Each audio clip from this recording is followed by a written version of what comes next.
All right, here we are at our campsite. We have a 2010 R-Pod, and we're gonna give you a little tour, tell you all about it. We're excited.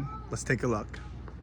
So this stone right here, I actually just keep lodged in there, and then it provides nice security, not security, but nice level. And you turn this to go down, the other way to go up. I've also got my propane. It's connected right here into my camper. We also have a battery right here. I might pop it off. It's a lithium, so it actually lasts a long time. So that's kind of the front, what we got going on, and it's a nice little setup for us. And there is our 7-pin that goes in the back of the trailer. So if you want to use this R-Pod, you need to have a 7-pin on your receiver. Our camper has 4 of these to provide support. So you just put this in and you'll see the nut right there, and then you wind it up and it creates stability. So we have one on each corner of the camper. Also, what you're going to want to do with your camper is you're going to want to wedge with these wedges. I don't remember. Oh, wheel chock is what it's called. I put them on both sides with where I'm at, but you could put it on whichever side is going to provide the most support. But that's going to help keep the R-Pod from moving. You've also got your power hooked up, and then I'll run you over to where that hooks up on the electric. So at this campsite, we have the plug-in right there. It's a 30 amp, and then we also have the regular plug-ins. If you want to turn those on, you can turn them on, but this is what we need. You've also got your city water connect. So you just, for us, you have to make sure this is nice and straight, and then you just tighten it, and then you go over and turn on the water.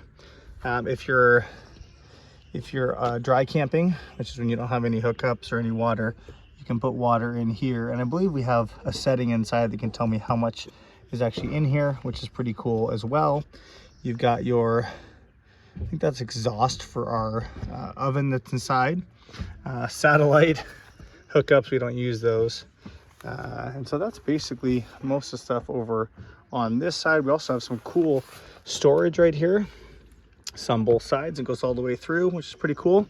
And then when it comes down, you just lock, and you can see it's not going to move, but pretty neat. Also, I think this is what this is for, but you can put this clip right there and it holds it up just like that. So always have someone back here making sure the right blinker works, the left blinker works, and the brakes work. You always want to test your lights before you go out.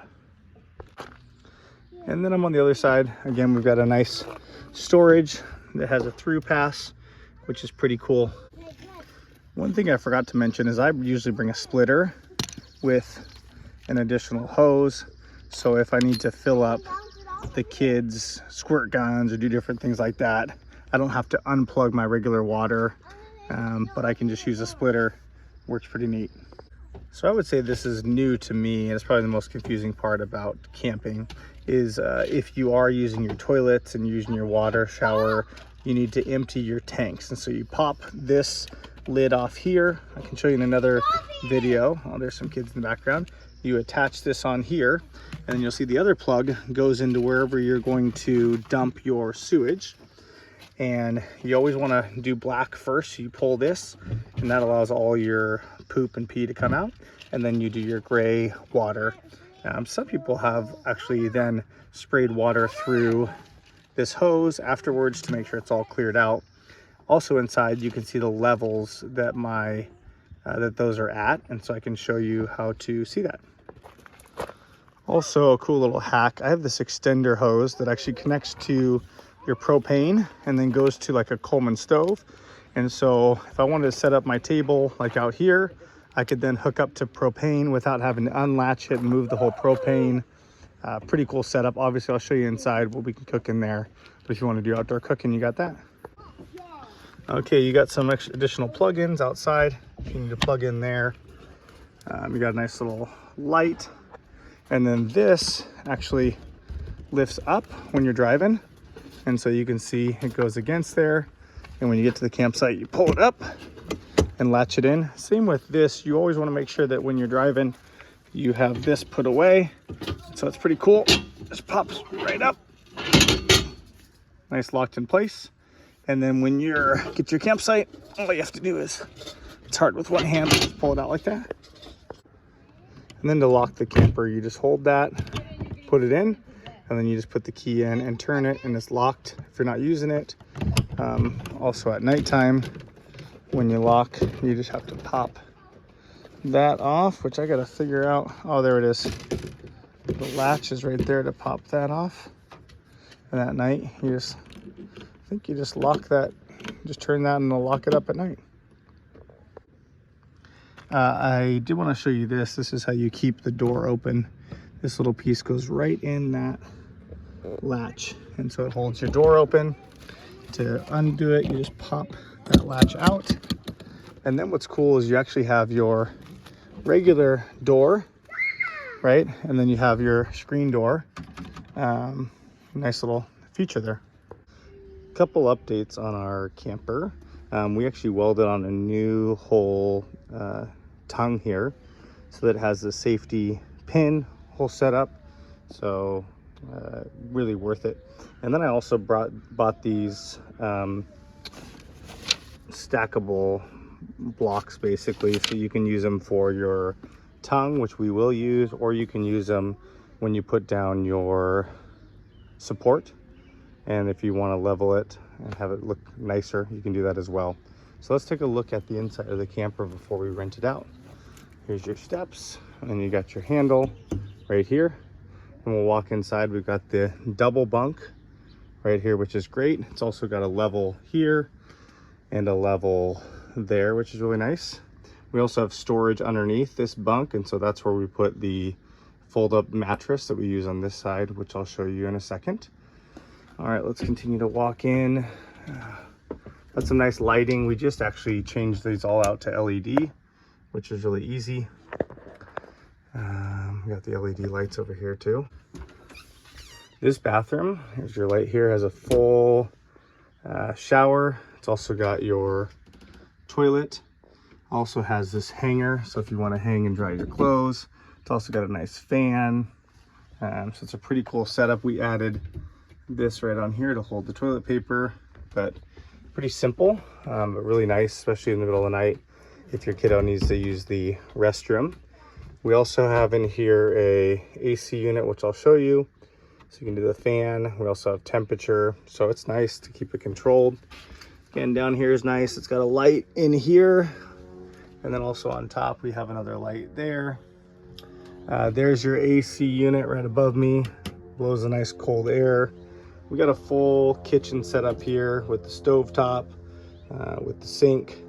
This, I believe, is connected to electric and to propane on the front if you need to use it or want to use it. We just installed a paper towel holder, and this is just storage up here. Actually, it has, I'll show you, it has, hey, let's look, an inverter. So if we're connected to battery and we're not shore power connected, we can actually turn that on and still charge a couple things. It inverts it so that we can use it. We got some storage over here for kitchen stuff. We have a fridge. This fridge works best when connected to shore power, but super nice. We're just renting it out today, and so we're just getting it all ready. More storage. We've actually got a microwave, has not been used, but it's nice and secure up there, so it's not going to go anywhere. Yep, there we go. And then this is the other nice area. We got the dinette, which we can set up. You can also put the pillows in the middle, and what we do is then put a mattress all the way across, a foam mattress. So that's where my wife and I sleep. We actually added some new curtains here and here. We're eventually going to get those curtains changed out.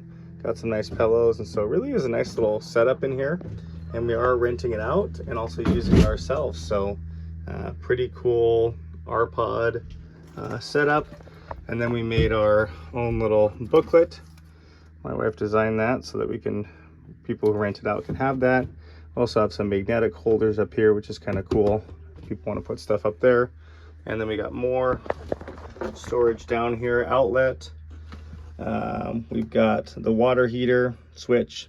We also have the gray water, black water, freshwater tank. The black water doesn't work. It's empty right now and it says it's not, so that doesn't work. But yeah, it's cool little R pod, and looking forward to some fun adventures with it. I forgot to mention as well, we got brand new tires, and we also got the bearings packed. We did it through Goodyear. And with trailer tires, you need to get them changed out every probably 4 to 5 years, just because of the weight of the camper on the tires, and also the sun beating on the side of the tires wears them out. You can put them up on jacks a little bit when you're not using them, and you can also put a cover around the tire to protect it. I don't know if I'll go to that extreme. Probably just replace them every 3 to 5 years. But really important, number one cause of issues with trailers obviously are the wheels going bad, and then also the brakes.